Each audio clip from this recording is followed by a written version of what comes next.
Alors, Bezrat Hashem, la Gemara de ce matin, la Gemara de Ketubot 39b.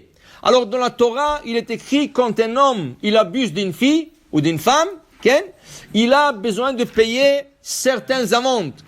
Alors, il y a d'abord une amende de la Torah, ensuite, bochet, pgam ou knas. Qu'est-ce que c'est bochet? Il a fait honte à la famille, il a abusé de cette fille, il a besoin de payer ça. Il a fait pgam. Maintenant, elle est plus vierge, cette fille.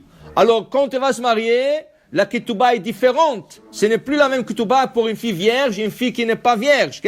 Et le knas, l'amende que la Torah lui a instauré, hamishim kesef. Maintenant, si la fille est vierge, si la fille est célibataire, par exemple, si la fille est célibataire, la Torah l'oblige de la marier. La Torah l'oblige à lui de la marier. Alors vous allez vous poser une question. Alors chacun qui voudra une fille, elle lui dit non, alors il va aller l'abuser pour qu'il se marie avec lui. Non, parce que ça dépend après de son consentement à elle et de son père.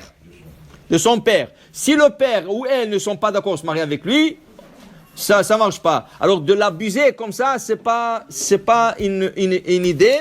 Et il faut qu'il paye toutes ces choses-là. Maintenant, la Gemara dit, à Onès, celui qui abuse d'une fille, noten miyad. Il doit tout de suite payer les amendes de la Torah. Mais il y a un autre cas. Il n'a pas abusé de la fille. Il l'a séduit. Mefaté. Mefaté, ça veut dire il lui a parlé, il lui a tourné la tête, jusqu'à de sa volonté à elle, elle était avec lui. C'est mefaté. À mefaté, lui, maintenant, il a besoin de prendre cette fille, mais il ne paiera pas les amendes à Chiyotzi, jusqu'à qu'il la divorce. S'il la divorce, il paiera les amendes. Parce qu'il lui a pas abusé. C'était avec son consentement à elle. Mais il y a des amendes à payer en cas où qu'il la divorce. Si après 1 an ou 2 ans, il dit non, ça m'arrange pas, non, alors là, tu vas payer des amendes parce que tu l'as séduit à cette fille. C'était pas d'une manière normale. C'est pour ça qu'il y a ce qu'on appelle le shidur. Qu'est-ce que c'est shidur? Shidur, ça veut dire que les deux côtés, ils se parlent, la famille de C, il y a un intermédiaire, un shatran, et le shatran, il parle aux deux côtés. Est-ce que vous êtes d'accord que votre fille rencontre elle? L'autre côté, avec le garçon, est-ce que vous êtes d'accord que votre fils, il rencontre elle? Et là, ils font le shidur, le match entre eux.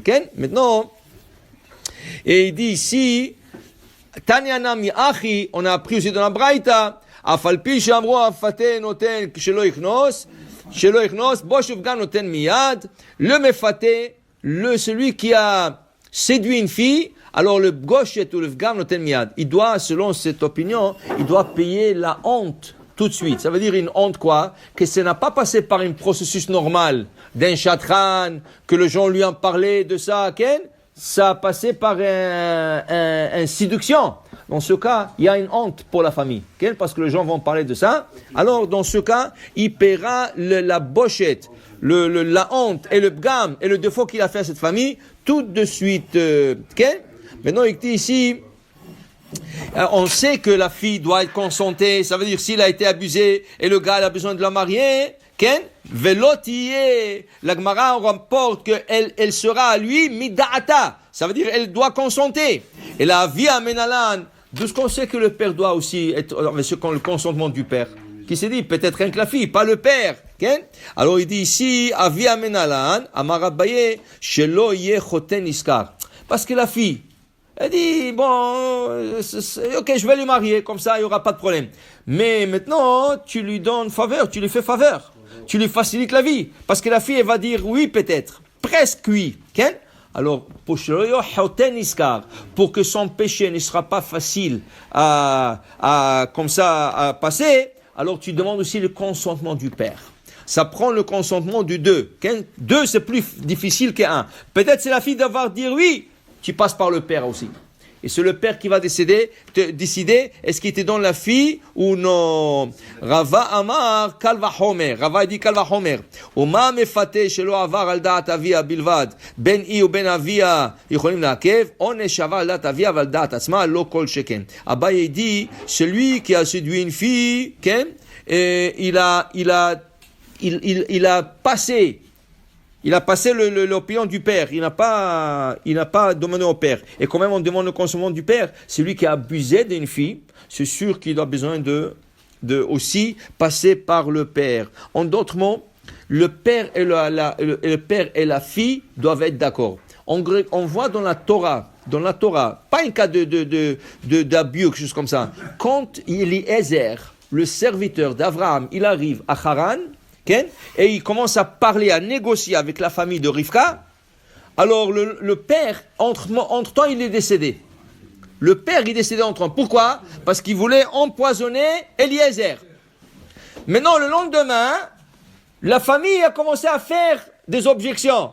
Vous savez que le père est mort, Tishev Anahara Itanu, laisse-la ici quelques mois, une année au moins, pour que, tu sais, elle est petite encore et tout ça. Eliezer leur a dit, écoutez, moi, j'ai pas de problème. Ou vous me donnez la fille tout de suite, ou je m'en vais. Okay? Alors, eux, ils ont vu tellement de l'argent qu'il a apporté. Il a apporté 10 chameaux avec de l'argent.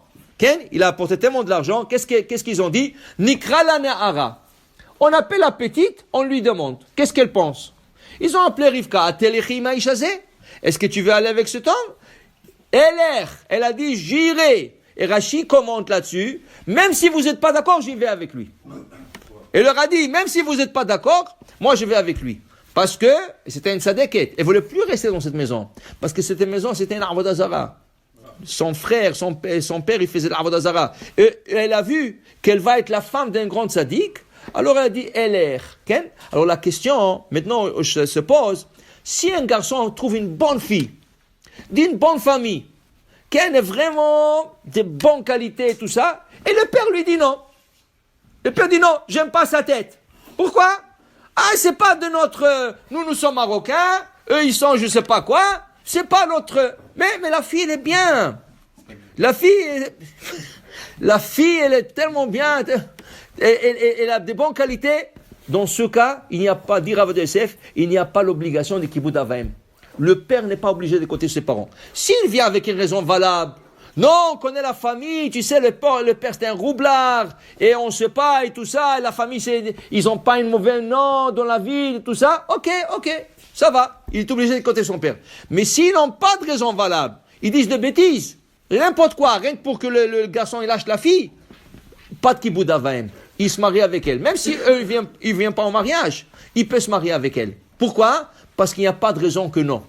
C'est un foyer juif, tu comprends? Alors, 2 fois, tu as besoin du consentement du père, et 2 fois, la fille ou le garçon peuvent surmonter le consentement du père si c'est pas une raison valable. Baruch Adonai Le'olam. Amen ve amen.